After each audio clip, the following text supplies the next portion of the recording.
Siyata Dishmaya, on va lire cette semaine Parashat Chayei Sarah. Vayu Chayei Sarah, 100 shana, 20 shana, 7 shanim, shnei Chayei Sarah. La vie de Sarah, c'était donc 100 ans, 20 ans et 7 ans. Alors pourquoi c'est marqué de cette manière? 100 ans, 7 ans et 20 ans. Alors il y a marqué qu'au fait, toute la vie de Sarah, d'accord? Shnei Chayei Sarah, Kulan Shavin Letova. Toute la vie de Sarah, c'était magnifique, c'était Letova, c'était en bien, c'est quelque chose de bien. Bon, alors il faut comprendre ce que ça veut dire. D'accord? Et on dit aussi que Bat-Kouf, quand elle avait 100 ans, elle était comme si elle avait 20 ans, comme si elle était 100 ans, etc. Il faut comprendre ces moussagim-là. Pourquoi? Parce qu'on sait que quand même Sarah, elle a eu des hauts, comme tout le monde, et des hauts et des bas. Une fois, on peut pas dire des bas sur Sarah, mais elle a eu des hauts et encore plus hauts. D'accord? Pourquoi? Parce que chez les tzadikim, il n'y a pas de bas. Mais date Arton, date comme nous on voit les choses, elle a eu des moments extrêmement difficiles. Elle a été prise chez Paro, etc. Elle a eu des moments difficiles. Elle n'a pas eu d'enfant pendant des années. Et pourtant, on dit Kulan Shavim Letova. Alors, pour comprendre ce pasouk, il faut dire qu'il y a un autre pasouk qui nous parle d'une vie longue. C'est quoi? C'est Avraham, Zaken, Ba Bayamim. Avraham, il était âgé, Ba Bayamim, il est venu dans les jours. Ça veut dire quoi, ça? Il est venu dans les jours. Mais derrière quelqu'un qui est Zaken, il vit longtemps. Il est venu dans les jours. Alors là aussi, il y a quelque chose d'intéressant qui est expliqué. Mais avant d'expliquer tous ces deux psukim-là, il faut dire que Parashat Chayei Sarah nous parle de quelque chose d'extraordinaire. De quoi elle nous parle? Elle nous parle de la naissance du mariage, de Yitzhak avec Rivka. Et ça, c'est la raison que la paracha s'appelle Chayei Sarah. Alors qu'au fait, dans la paracha, on parle très très peu de la vie de Sarah. De quoi on nous parle dans la paracha? On nous parle que Sarah, elle est décédée. D'accord? Elle est décédée. On l'enterre. Et ça s'appelle Chayei Sarah, la vie de Sarah. Pourquoi ça s'appelle Chayei Sarah? Ça veut dire quoi? Il faut essayer de comprendre les deux choses.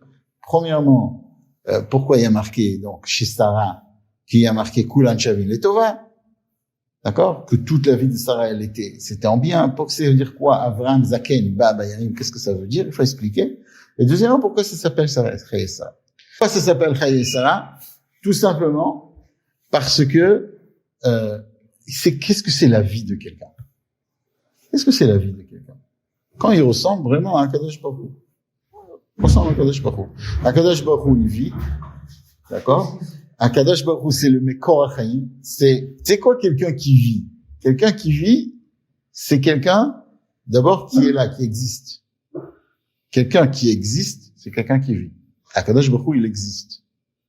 Mais Akadosh Baruch Hu, il existe à jamais. Alors, comment on peut dire, Bichlal, sur un homme qui vit? Comment on peut dire qu'un homme, il vit? Une vie, c'est quelque chose de réel. Une vraie vie. Une vie, c'est Chaim. Chaim, c'est quelque chose de émet, c'est quelque chose quelque chose qui vit un certain temps. Comment on peut décréter que ça vit? C'est une vie qui est mesurée, 120 ans.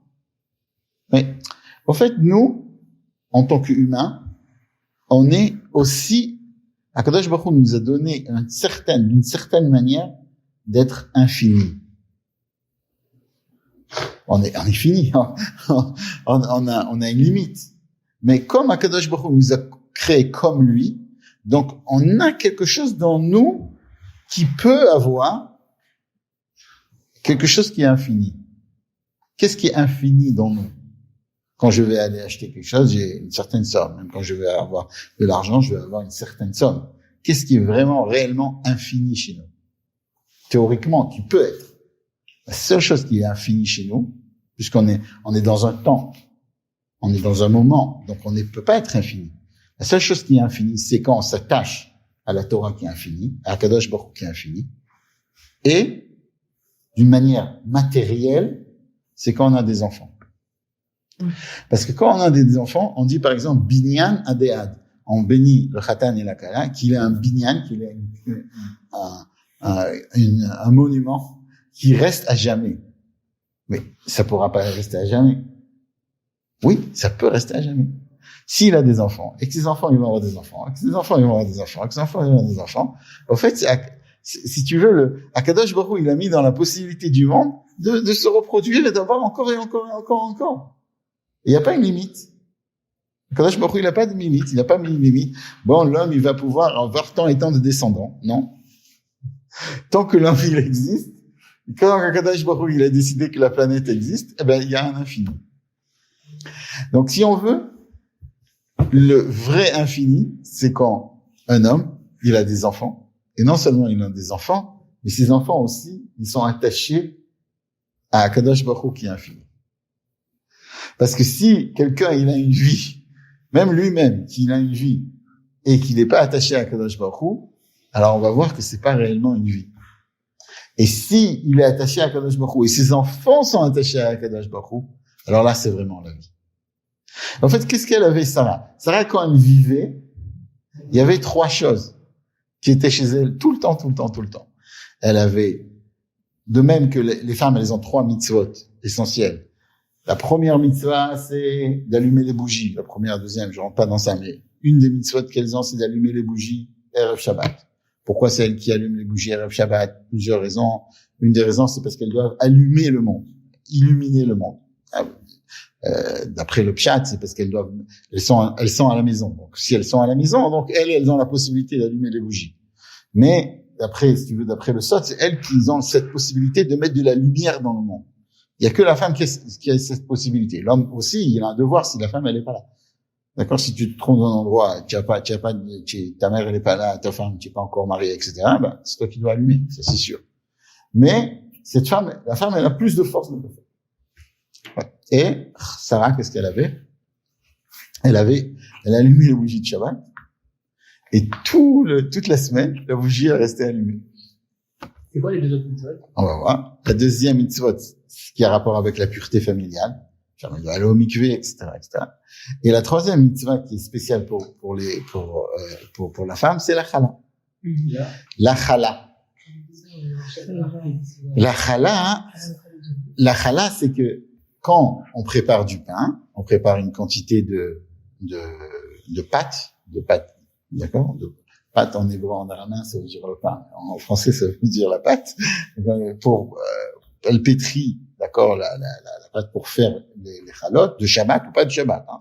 Dès qu'elle a 1,6 kg, alors, d'après la majorité des déotes, elle doit faire même une bracha. Elle fait une bracha. Elle dit, Baruch ata Hashem, Elokeinu melech haolam, nafrish chala. Nafrish chala min haïssa, ça dépend des nusra. Elle fait une bracha, elle fait. Ça, c'est une des mitzvot qui est spéciale à la fin. D'accord? Et Sarah, elle avait aussi cette chose-là qui était d'une manière extraordinaire. Qu'est-ce qu'elle avait, Sarah? Elle avait donc une bracha dans le pain. Elle avait une bracha dans le pain. Un petit peu comme il y avait dans le Beit HaMikdash. Il y avait de la menorah, il y avait ça. Et il y avait aussi, comme pour Tarat HaMishpacha, elle avait aussi un nuage qui était au-dessus de la tente. C'est quelque chose qui donnait donc du kavod, de l'honneur. Et ça, c'est ce qu'elle avait, Sarah. Et ce qui s'est passé dans cette paracha, c'est tout ce qu'elle a voulu, Sarah, dans sa vie, s'est passé dans sa paracha. Qu'est-ce qu'elle voulait? Pas quand elle était en vie, mais après sa vie, ça s'est passé. Qu'est-ce qu'elle voulait, Sarah? Elle voulait que Abraham, la lignée d'Abraham continue par le biais de Yitzhak et pas de Ishmaël. D'accord? Et qu'est-ce qui s'est passé? Abraham, il s'est occupé du mariage de Yitzhak. Et c'est Yitzhak qui continue. Et Maharat Marpella, ce qu'elle voulait, qui c'est qui rentre dans Maharat Marpella? C'est pas Ishmaël, c'est Yitzhak. D'accord? Et toute la bracha que quand elle est décédée du monde est partie, quand elle s'est remariée avec Rivka, la bracha elle est redescendue. Donc, si tu veux, c'est le binyan adéat, ça continue. Les Torah mitzvot, ils continuent. Les enfants, ils continuent. Et après, qu'est-ce qu'on a eu? Et après, à la fin de Parasha, qu'est-ce qu'on nous parle? On nous dit que Abraham, il a envoyé tout le monde. Et qui c'est qu'il a gardé? Donc, il a gardé juste Yitzhak. C'est lui qui va continuer. Et Yitzhak, on va dire Yitzhak Avinu. Au milieu de la paracha, donc on parle du mariage. C'est aussi l'essentiel. Donc, c'est le continu. Ça continue Sarah, que Yitzhak, il se marie avec Rivka, donc, et c'est par le biais d'un miracle énorme qui se passe avec le Éved d'Abraham, avec Eliezer. Bon. Alors ça, si on veut, c'est pour ça que ça s'appelle Chayesa. Pour comprendre, ça veut dire que c'est quoi Baba Yamim? Pour comprendre ce moussag-là. Alors, il faudrait s'imaginer comme ça. Que si quelqu'un vous dit, on vous donne 86 400 $, tous les jours, on vous le met dans le compte. Tous les jours, on te met dans le compte 86 400 $. Et si tu utilises ces 86 400 $, tu les as utilisés. Si tu les as pas utilisés, 0 demain matin. Ça recommence. T'en remets. Qu'est-ce qu'on ferait avec ça? On essaierait d'acheter le plus possible de choses. Mais c'est pas jamais, hein. C'est pas jamais. C'est pendant une certaine époque. Mais tous les jours, on te donnerait ça. Qu'est-ce qu'on ferait? On essaierait de dépenser, de faire quelque chose avec. Voilà. Alors, au fait, si on fait le calcul de 24 heures multiplié par 60, multiplié par 60. Ça fait, si tu le comprends, 86 400. Alors, au fait, d'accord, on dit comme ça. Les gens, ils disent que le temps, c'est de l'argent. Mais nous, on dit que le temps, c'est de la vie. C'est pas de l'argent, c'est de la vie. Parce que dans le temps, on peut construire une vie. Si on s'attache à Kadosh Baruch Hu, si on s'occupe de notre famille, si on fonde une famille, si on est autour de continuer le message, surtout maintenant, c'est un moment où on doit dire à tout le monde que les gens ils cherchent autour d'eux avec tout ce qui se passe dans le monde, etc. Ils cherchent tous un encre pour avoir quelque chose. On voit que les gens, il y avait certaines personnes qui avaient l'encre, c'était leur encre, tu sais, le bateau là, Hogan, c'est pas en hébreu. Avant l'encre, c'était ou l'armée, ou ça. Les gens, ils cherchent un vrai encre. Il y avait des gens qui étaient très ils étaient dans leur pays, ils étaient très très pro leur pays. Et ils voient qu'il y a tellement de gens dans leur pays qui sont contre eux. Ils cherchent quelque chose de s'attacher. Et maintenant, c'est notre tafkid de leur rappeler. Chaye Sarah, vraie vie, c'est quand le judaïsme il continue. Non seulement que nous on soit dans le judaïsme, mais que les enfants aussi continuent ce judaïsme. Ça c'est la vraie vie. Ça c'est maintenant le moment de parler de ces liens-là. Alors, en fait, ce qu'on dit, c'est que il y a quelqu'un qu'on dit Baba Yamim, d'accord? Et c'est comme si quelqu'un y rentrait dans ces jours. Baba Yamim, c'est ça. Il rentre dans les jours. Comme la vol et Beta Knesset. De rentrer dans le jour. D'entrer, si tu veux, dans l'importance du jour. Si on veut, Akadosh Baruch Hu, à Abraham, quand on lui donnait un jour, il savait que le jour qu'il avait, il devait le remplir. Il savait que si Hachem lui a donné ça, il doit remplir le jour. Ça, on raconte comme ça, hein, que il y a quelqu'un qui est rentré dans un cimetière et il a vécu. Tu connais cette histoire? C'est le même Blaise qui raconte ça. Un monsieur qui est rentré dans le même Blaise raconte ça. Il est rentré dans un cimetière, il a vu ici, il y en a un qui a vécu 4 ans, ici, il y en a un qui a vécu 10 ans, qui a vécu 3 ans, 2 ans. C'est quoi cette vie? C'est une vie qui mangeait les gens. Ça veut dire quoi? Il y avait personne qui avait vécu plus de... Il dit non. Ici, on compte que les jours où quelqu'un, il a fait quelque chose. Si quelqu'un a fait quelque chose, on lui compte ce jour. S'il n'a pas fait quelque chose, on lui compte pas le jour. Si on veut, ça, le Zohar, sur le mot Baba Yamim, c'est ce qu'il explique, Baba Yamim, il explique, Abraham, il est rentré avec ses jours. Il est rentré avec ses jours.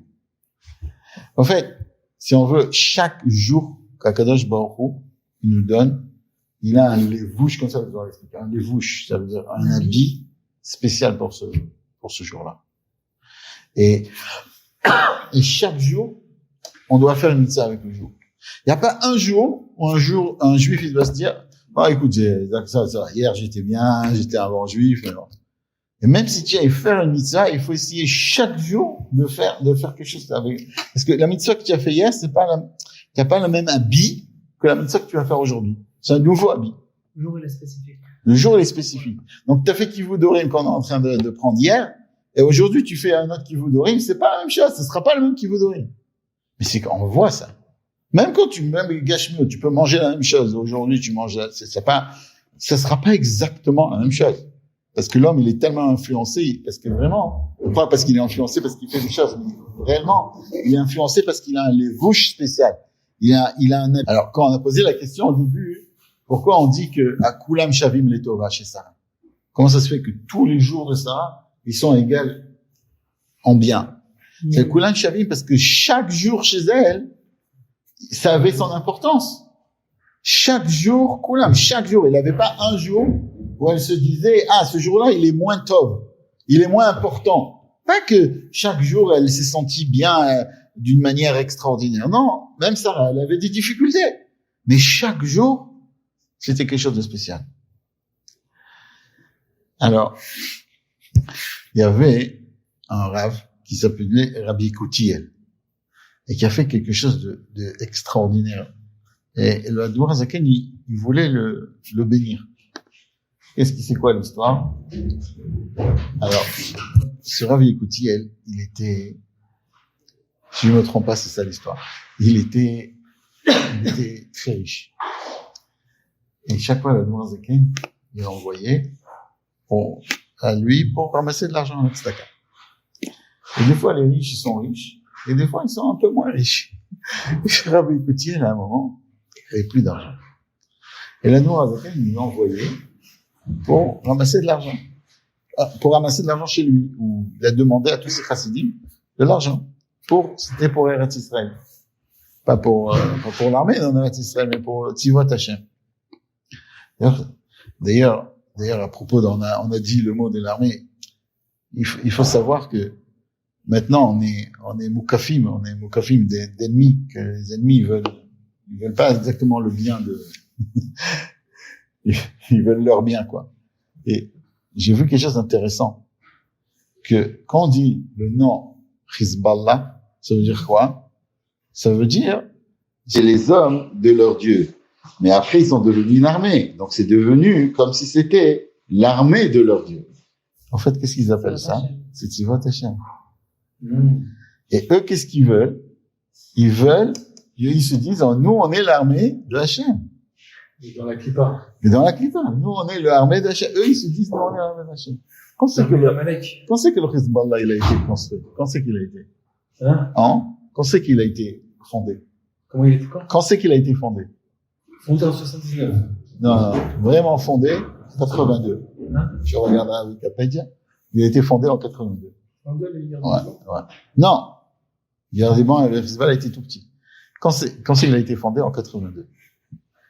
Mais, il y a marqué chez Aman, Akadosh Baruch Hu, quand Aman, il a fait quelque chose de mal, Akadosh Baruch Hu, juste avant, il a fait quelque chose, il a ordonné au Ham Israël de faire quelque chose pour annuler le décret de Aman. Attends. Comment ça s'est passé? Aman, il a mis les 10 000, il a acheté donc le peuple juif, et contre ça, il y avait Machatzit HaShekel. Regardez là-bas. Et le Rabbi, un an avant, Tafshin Mem Aleph, en 1981, Tafshin Mem Aleph, il a fait un Irgun Tzivot Hashem. Et quoi? Il a fait le Irgun il a fait comment on dit l'organisation Tzivot Hashem. Il a appelé ça Tzivot Hashem. En 81. Un an avant. Il a fait Tzivot Hashem. Et le rabbi, à chaque fois, dans la guerre de Kippour, etc., il disait que mi pi olelim veotkim isataos, de la bouche des enfants, tu as donné la force au peuple juif. Dans la guerre de 6 jours, il avait dit à tout le monde de mettre les tefilines. Parce qu'il y a marqué, et dans la guerre de Yom Kippour, il a demandé de faire des kinousim d'enfants, etc. Et juste avant que ce Irgun-là, qui soi-disant, eux, il représente, c'est ça la divinité, de tuer, de faire l'inverse de Chaye Sarah, l'inverse de la vie. Alors tout leur guinée, c'est de faire l'inverse de la vie. Eux, qu'est-ce qu'ils ont fait? D'accord? Alors, Rabbi, il a devancé et il a fait donc un Irgun de Tzivot Hashem. Et ça, c'est le lien de Bezrat Hashem, qu'Akadosh Baruch Hu va nous donner, que tout le monde voit Akadosh Baruch Hu tel qu'il est Bémet. D'accord? Pas comme il se l'imagine. En tout cas, il y avait, ce monsieur-là, il était pauvre. Et on lui a demandé alors ce Rabbi Koutiel, il était riche, il était pauvre. Et là, il était pauvre. Et il voulait donner quelque chose à Noirzaken. Et il était très triste. Il n'avait pas de quoi donner. Et sa femme, elle s'est rappelée qu'elle avait quelque chose, justement, des bougeoirs pour allumer les bougies de Shabbat. Bon. Qu'est-ce qu'elle a fait? Elle a pris ses bougeoirs, elle les a vendus. Et elle a donné à Rabbi Koutiel. Et Rabbi Koutiel, il a amené ça à Noirzaken. L'argent. Ça, elle a vendu le bougeoir, elle a eu reçu de l'argent, Rabbi Koutiel l'a mis dans une bourse, elle a donné à Noirzaken. Quand Noirzaken, il a ouvert ça, qu'est-ce qu'il a vu? Il a vu, d'un coup, l'argent briller. Oh, qu'est-ce qui s'était passé? Sa femme, chaque pièce, c'était dur pour elle de donner, chaque pièce, elle avait briqué, chaque pièce comme ça, elle avait briqué. Et les pièces, ils étaient belles. Et non seulement elle a donné, mais elle a donné des belles pièces pour Akadosh Baruch Hu. Et là, l'Admour Zaken, il est venu vers Rabbi Koutiel, il lui a fait des bénédictions. Alors, il lui a dit, il a béni pour plusieurs choses. Certaines choses, le Rabbi Koutiel, il a dit, non, ça va me déranger dans le travail d'Akadosh Baruch Hu. Il a dit, qu'est-ce qu'il a dit? Que Bezrat Hashem, tu vas vivre longtemps. Il a dit, vivre longtemps. D'accord. Mais, pas n'importe quoi. Une vraie vie. Il a dit, vivre longtemps, c'est bien. Mais une vie de chassid. Une vie que je suis avec le Kadosh Baruch Hu.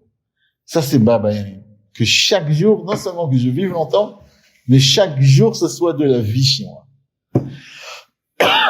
Voilà. Alors, et comme Abraham et comme Yitzhak, ils étaient dans ça, de vivre et l'importance de la vie, etc., on a trouvé chez eux quelque chose qui est extraordinaire. Il y a marqué dans notre paracha que la sikha des Avdei Avot, d'accord? Et elle est plus importante que la Torah des Banim. Puisqu'on voit que la Torah des Banim, dans la Torah, il y a marqué des choses qui sont marquées, Mamash Biktsara, c'est très, on apprend d'un mot, on va apprendre 10 halachot. C'est marqué comme ça, c'est pas marqué comme ça. Et là, dans la paracha, d'accord? La Torah, elle rajoute des mots pour décrire comment Akadosh Baruch Hu, qu'est-ce qui s'est passé réellement, d'accord? Et comment il a dit que ça s'est passé. Il y a des petites différences, mais Akadosh, dans la Torah, il aurait pu le marquer d'une manière beaucoup, beaucoup plus simple. Pourquoi c'est marqué tellement long? Parce qu'Akadosh Baruch Hu, il aime les Avot. Il aime non seulement les Avot, mais il aime aussi les serviteurs des Avot. Et ce serviteur des Avot, il a eu quelque chose de très spécial que personne n'a eu. La Gemara dit, il y a 3 personnes qui ont demandé quelque chose, et ces 3 personnes, elles ont été écoutées par Akadosh Baruch Hu. Le premier, c'est Eliezer. Il a dit, s'il te plaît, Akadosh Baruch Hu, la première qui va venir et demander, d'accord, et me proposer de l'hospitalité, et la première que je vais rencontrer, ce sera elle qui est pour le fils, pour le fils de mon maître. Faut pas oublier que Eliezer, d'accord? Eliezer, il avait lui aussi une fille. Mais il a prié. Il était battel complètement. Il était annulé à Abraham. D'accord? Eved Abraham Anochi. Je suis le serviteur d'Abraham. Je suis battel d'Abraham. Et il a fait cette prière-là. Akadosh Baruch Hu l'a exaucé. Comment il a exaucé? Marqué terem qu'il a les daber. Avant que Eliezer il termine sa bakasha, déjà Rivka est venue. Tu connais la blague avec la voiture, c'est une blague connue. Il y en a un qui doit s'approcher. Il a quelque chose de très, très, très important. Très, très important. Et il va vers Hachem. Il dit, Hachem, s'il te plaît, fais que je trouve une place. Fais que je trouve une place pour me garer. Et là, tout de suite, à peine, il termine ça, hop, il y a quelqu'un qui sort. Ah, il dit, Hachem, oh, ok, merci, pas besoin. Mais, ça, c'est quelqu'un qui est pas Mahamine. Mais Eliezer, lui, il était Mahamine. Et à peine il a terminé de parler, avant qu'il termine de parler, d'un coup, Rivka, elle sort. Et qu'est-ce qu'elle dit? Ouais, vakasha, si tu veux, à boire, etc. Bon. Qui c'est le deuxième qui a demandé? Vous savez ou pas? Moshe Rabbeinu l'a demandé. Gilad, Iftach HaGiladi aussi. Gilad, Iftach HaGiladi, il a fait un tnaï à Akadosh Baruch Hu. Ça, c'est une autre Gemara. Là, je dis qui c'est qui a demandé, à Akadosh Baruch Hu l'a exaucé, Moshe Rabbeinu l'a demandé, et le troisième qui a demandé, c'est Shlomo. Shlomo HaMelech, il a voulu qu'il y ait la Shrina qui descende dans le Beth HaMikdash, il a prié à Hachem, et Akadosh Baruch Hu l'a exaucé. Mais, il y a que chez Eliezer, où il y a marqué Terem Kilal Daber, avant qu'il termine. Comment c'est possible de comprendre ça, que Eliezer, qui est le Eved d'Abraham, avant qu'il termine, alors que Shlomo HaMelech et Moshe Rabbeinu, quand on donnait la Torah, etc., c'est juste après, ils ont terminé, comment est-ce qu'on les a exaucés? La voiture, elle est sortie. Non, enfin, c'est des choses beaucoup plus importantes, mais, parce que si on veut, Akadosh Baruch Hu les a exaucés. Pourquoi? Parce que, tout simplement, parce que, Akadosh Baruch Hu, Eliezer, il était pas là. Il était le Eved d'Abraham. Il était le Eved de Yitzhak. C'était pas une utilité. Il était battel complètement. C'est vraiment le serviteur. Tellement que tu vas pas, où c'est qu'il y a marqué Eliezer dans notre paracha? Ici? Vas-y, cherche dans notre paracha le mot Eliezer. Il n'y a pas. Eved d'Abraham, Eved d'Abraham, Eved d'Abraham. Ah, vous ne mangez pas Eliezer? Eved d'Abraham. Où c'est qu'il y a marqué Eliezer? Aucune paracha. Non, combien de fois il est marqué? Presque à chaque fois, il y a marqué Eved d'Abraham. Dans la parachute avant, il y a marqué, mais c'est rare. On le nomme pas. Il a dû marquer Eliezer, il a dû marquer le nom. Non, Eved d'Abraham. Pourquoi? Pour te dire que la maout de Eliezer, c'était pas sa maout à lui. Lui, il était battel. Il y a un monsieur qui m'a raconté. Il y a deux monsieur qui étaient très âgés. Et ils devaient ramasser, très âgés. Un, il s'appelait Romain Elfitofas, il avait passé et il y avait un autre ami qui était très âgé, il devait ramasser de l'argent pour une yeshiva. Comme ça. Il devait ramasser de l'argent pour la yeshiva. Mais ils étaient tellement fatigués, ils ont marché, ils sont allés de là à l'autre, ils sont arrivés chez un très très riche, et la dame qui recevait, la secrétaire a dit, est-ce que vous pouvez vous asseoir? Ils se sont assis dans un fauteuil confortable. Ils se sont endormis. Le riche, quand il est sorti, il a vu deux monsieur. Il savait qu'il venait pour la yeshiva de temps près, qui dormait. Il a sorti le chèque, et il a écrit une très grande somme. Ils se sont réveillés tous les deux longtemps après. Où on est? Ils sont venus à la secrétaire, elle était en silence comme ça. Et c'est gentil, très gentil. Le secrétaire, le patron, quand c'est qu'il sort? Il dit, le patron, il est sorti, il est déjà parti. Mais ne vous inquiétez pas, il vous a laissé un chèque. Ils ont ouvert le chèque, et ils ont vu le chèque, il avait marqué une très grande somme. Alors, il y en a un qui est venu, voilà, c'était deux talmides, une très grande talmide. Il dit, bon, où c'est qu'on va dormir maintenant? Quel bureau on va aller dormir?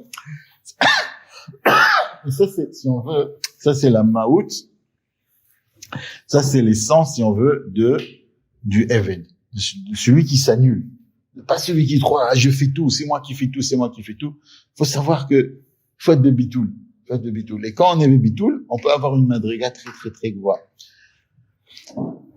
Mais ils étaient bitoul à qui? C'est pas que Chas v'Shalom. On peut pas dire sur les autres tzadikim qu'ils n'étaient pas bitoul. Moshe Rabbeinu, c'était le si du bitoul, à Kadosh Baruch Hu, etc. Mais, il y avait quelque chose de spécial, qu'ils étaient bitoul, et quand ils étaient bitoul, ils représentaient Yitzhak. Et chaque tzaddik a sa spécialité. Et la spécialité de Yitzhak, d'accord? Si on parle d'Avraham, d'accord? Alors, Av, Amon, Goïm, il a rapport aussi avec les nations. Yaakov, le nom de Yaakov, Israël, non, mais Yaakov, ça a un rapport avec la façon Yitzhak, c'est Tzrok, c'est Simcha, c'est la Tilavo, on va l'appeler, tout le peuple juif dira Yitzhak Avinu. C'est Yitzhak, Yitzhak lui-même, c'était un bitoul de Olat Mima. Comme il y a marqué, il y a plusieurs manières de voir les choses.